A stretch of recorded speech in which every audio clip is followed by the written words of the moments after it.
আজ সকালে ঘুম থেকে উঠে দুই শালিক দেখতে পেলাম। ছোটবেলার স্বভাব আর কি। দুহাত জোর করে প্রণাম করলাম আর মনে মনে ভাবলাম আজ দিনটা বেশ কাটবে আমার। দুই শালিক দেখা নাকি খুব শুভ।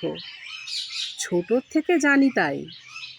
কারণ জানো, কারণ হলো শালিক জোড়ায় থাকে তাই। একা শালিকের কোনো সম্মান নাই।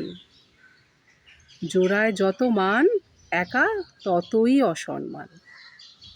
শালিকের থেকেও ঢের সুন্দর পাখি আছে এই জগৎ সংসারে।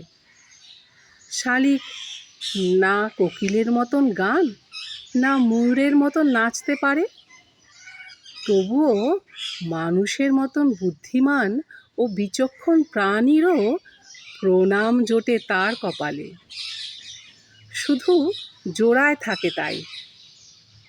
তাই মানব জাতিকে শুধাই, ও মানুষ, শিখবে নাকি শালিকের থেকে কিভাবে সম্পর্ক রাখতে হয়, ভালোবাসতে হয় আর সারা জীবন পাশাপাশি থাকতে হয়।